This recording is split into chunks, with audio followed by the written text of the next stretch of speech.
Listeners, gather close. This is Mr. Horror Global. Tonight's story comes from a mountain highway 60 kilometers out of the capital, an ordinary road by day that after midnight asks something of every driver who dares it: don't stop, and whatever you do, don't look back. Viewer discretion advised. The Highway of the Restless Dead. Let me tell you about a road. By day it's nothing, a busy, ordinary highway that cuts about 60 kilometers out of the capital, up through the mountains, carrying commuters and trucks and tour buses like any other road in the world. People drive it without a second thought, but at night the locals will tell you that highway changes its personality. The air goes cold. The fog rolls in so thick that your headlights only carve a short tunnel of light in front of you, and beyond that, nothing. The trees crowd in on both sides, and the canopy closes over the top until you can't see the sky, and everyone who drives it after midnight is doing the same three things: trying to get through it, trying not to stop, and trying not to think too much. They call it the Karak Highway. And before I tell you what people have seen on it, you need to understand the ground it was built on. The mountains it runs through aren't just mountains. The Orang Asli, the indigenous people who lived in those hills for 8,000 years, believed the mountain was alive. They believed spirits lived in it, guardians in the rivers, in the trees, in the dreams of the people, standing between the human world and the land itself, and among them were the Penunggu, guardian spirits tied to specific places, a guardian of the sea, a guardian of the mountain, a guardian of the river. They weren't evil, not at first, but they had rules, and if you didn't ask their permission before you tore into their ground, well, I'll get to what happens. In the 1970s, the government decided to drive a road straight through that mountain, blast a tunnel through stone that had stood for more than 1,000,000 years, knock down trees that had been standing longer than anyone could count, and nobody asked anyone for permission. The men building it started seeing things. Equipment failed for no reason. There were accidents no one could explain. Workers walked off the job and refused to come back, but the government needed the road. Development doesn't wait. So they finished it, and they opened it to traffic. And the accidents started almost immediately. At first they could be explained: a blind curve here, a wet road there, a tired driver. But the rate of them was strange. Too many, too fast. And then came August 28th, 1990. That's the day Karak earned its reputation. It happened at kilometer 30.9, within 5 kilometers of the Genting Semper tunnel, right on the border between two states. A bus was coming down the hill, fully loaded with passengers. The driver pressed the brakes. Nothing. He pressed harder. Nothing. Total brake failure. A bus full of people, picking up speed down a mountain, and a driver who could not stop it. It hit 2 vehicles first, then it slammed into a truck, and this was no ordinary truck. It was a Federal Reserve Unit vehicle. Riot police, 11 officers were inside it, on their way from the capital out east for a routine operation. Routine. They never made it. The bus rode up and drove the truck down beneath it. 11 men crushed under a bus that couldn't stop. But it didn't end there. A fuel tanker came up from behind. The driver saw the wreck ahead, tried to stop, couldn't, and laid the tanker down on its side. Then the chain reaction took everything: a lorry, 2 taxis, 6 more cars, 12 vehicles in all, glass everywhere, fuel running across the road. By the time the last car came to rest, 17 people were dead. 11 of them were the police officers, men who'd woken up that morning, put on their uniforms, and climbed into a truck for a routine job they never came back from. The road was so badly blocked that traffic in both directions sat frozen for 5 hours. nobody could move. It is still remembered as the worst road accident in the country's history. And here's the thing about places where a lot of people die. The folklore says the Penunga, the guardians, feed on it. That where death happens often, the place itself darkens, and the spirits grow stronger and more numerous. The old guardians of that mountain, the ones who were there before the road, they're not alone anymore. Now every soul who died screaming on that highway is up there with them. People say those souls don't move on. They get stuck, dying in terror, suddenly, confused, not understanding what just happened to them, and fragments of them stay behind on the road, in the trees, in the dark. Now, of all the things people claim to have seen on Karak, there's one that comes up more than any other, and it doesn't announce itself with screaming or blood. It's simpler than that. It's a pair of headlights, a car, a bright yellow Volkswagen Beetle. The story always begins the same way. It's late, past midnight, the road quieter than it should be. Your headlights are cutting those short tunnels through the fog, and you're doing what everyone does on Karak, trying to get through it. And then you see it ahead of you, a car moving slow, a bright yellow Beetle. It's not swerving, it's not broken down, it's just going a little too slow, like it wants you behind it, like it wants you riding its bumper. So you do what anyone would do. You get impatient. You pull out, change lanes, go to pass it, and as you come up alongside, you glance over at the driver, and you give them a dirty look, the kind everyone gives a slow driver, and then you snap back to the road, and you keep driving. And a little while later, the yellow Beetle is ahead of you again. Same lane, same speed. People call it the infinite loop. You speed up, it's there. You slow down, it matches you. And no matter what you do, it will not fall behind you, because in some versions of the story, it isn't falling behind, it's leading you deeper into Karak, to a quieter stretch, pulling you toward the edge of the road. And this is where the local advice comes in. They say the Beetle is checking something, checking whether your time has come, testing your luck.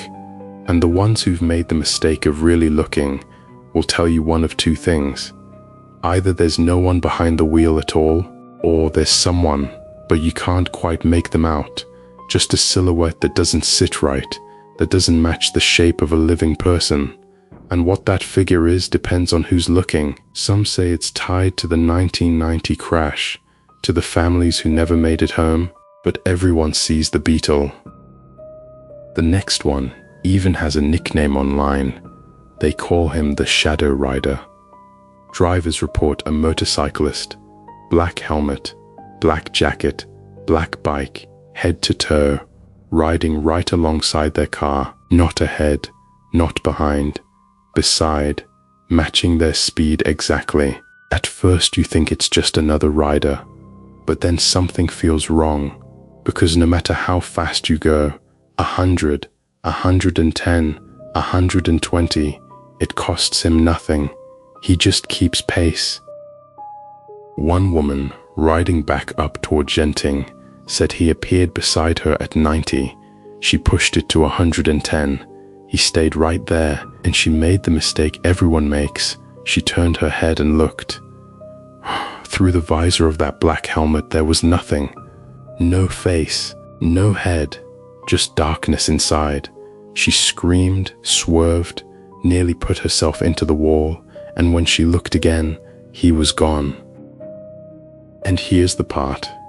The Shadow Rider always disappears at the same place, the kilometer 37 marker, every single time.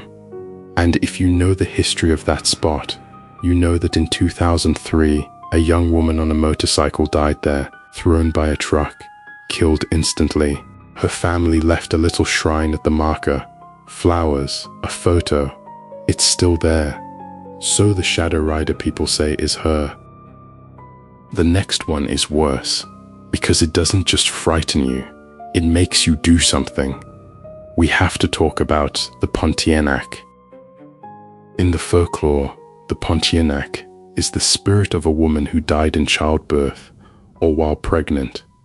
Long black hair, a pale blue face, a white dress. But forget the sad ghost drifting through a doorway. The Pontianak isn't sad, she's hostile, and she doesn't want to scare you, she wants to kill you. It starts with a smell. You're driving windows up, and suddenly you smell flowers.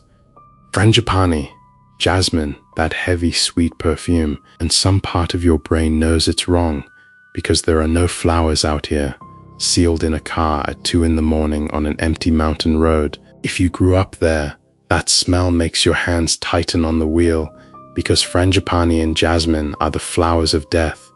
They're planted at graves. They're laid out as offerings. So when that smell fills your car, it isn't a warning. It means she's already there. And then you see her, a white figure, face hidden under hanging hair, head tilting slowly until your headlights die.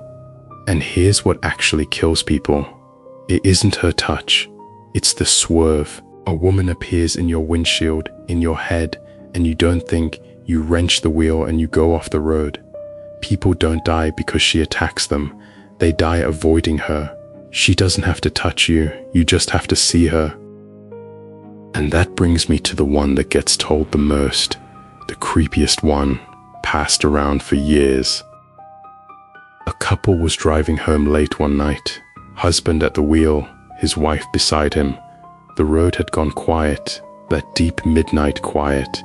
He was keeping a steady speed, nothing reckless, just wanting to be through it. And then he felt it. The car pulled hard to the left, something on the road maybe.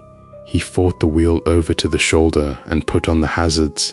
The engine died, and in that sudden silence, it felt like there was nothing left in the world but the two of them. He tried his phone. No signal, no other cars. The nearest station was too far to walk to in that dark, but walking was their only option.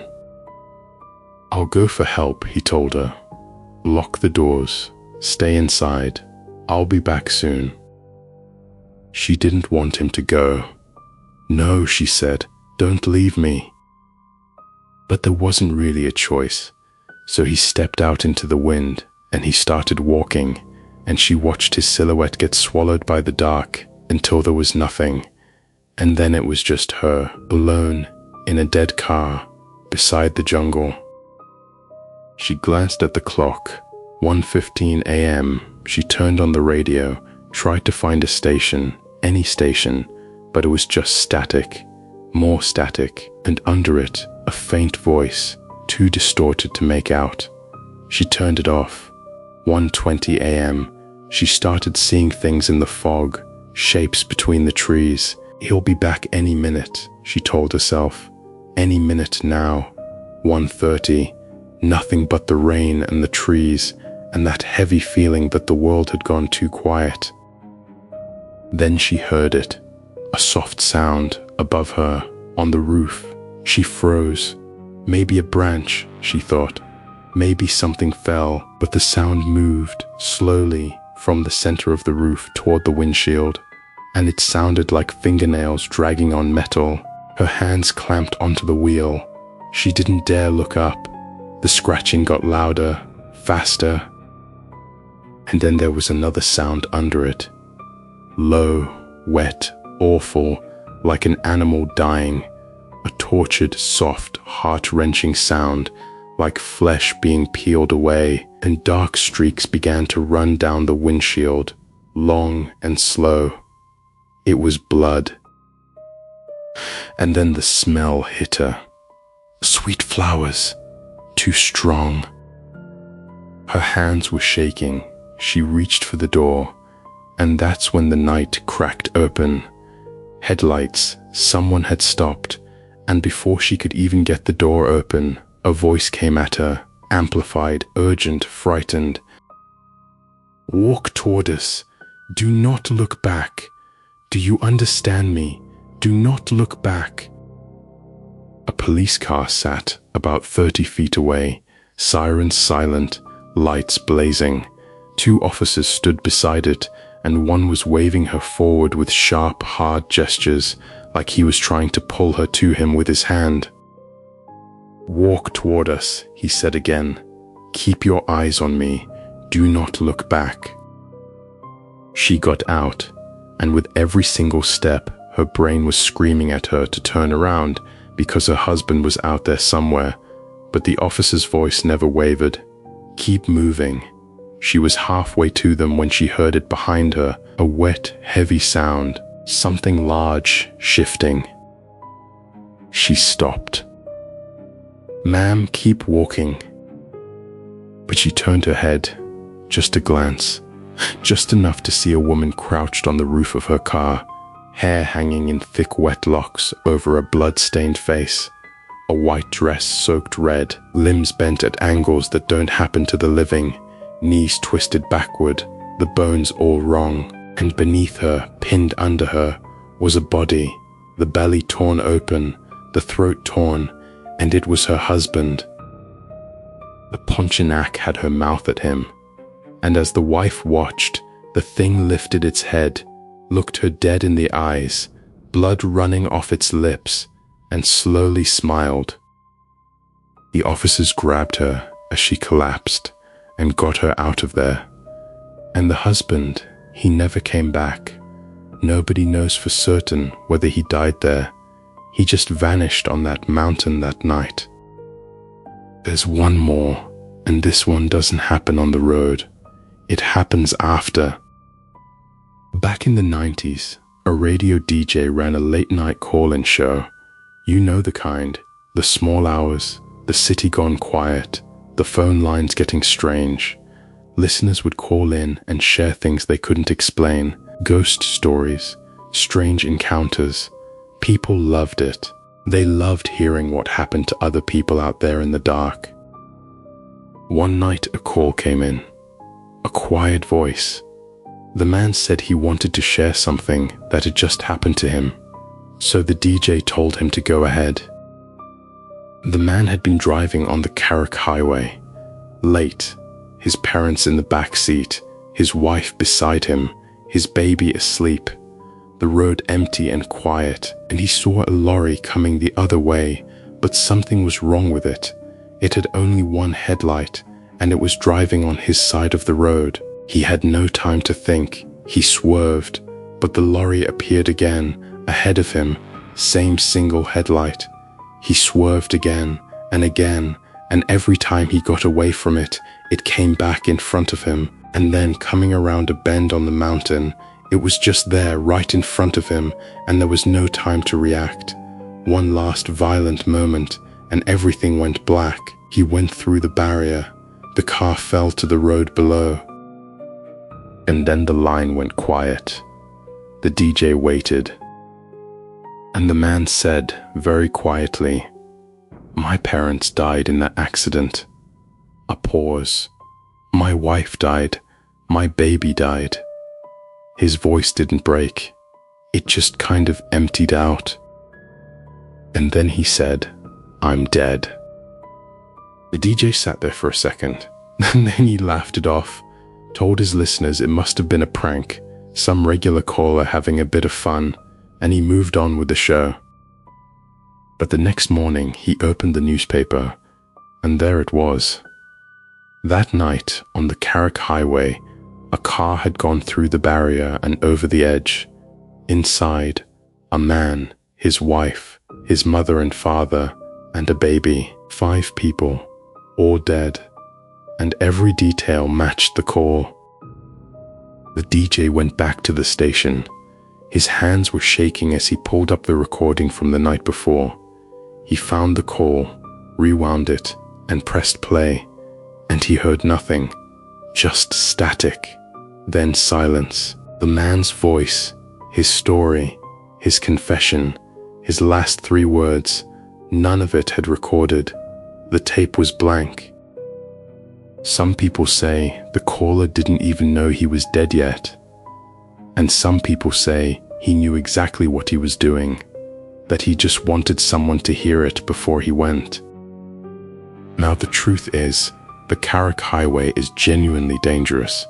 The curves are sharp, the fog drops without warning. Fatigue and speed have killed plenty of ordinary people on perfectly ordinary roads, and when you're frightened, the brain goes looking for patterns. Every light becomes a figure, every sound becomes a warning. Sometimes fear is the only thing in the car with you. But here's what I keep coming back to. So many people who never met each other describe the exact same things. The slow yellow car that won't fall behind, the rider with nothing inside the helmet, the smell of funeral flowers in a sealed car at 2 in the morning, and the one piece of advice the locals will give you every time if you ever break down on that road in the dark. Don't look back.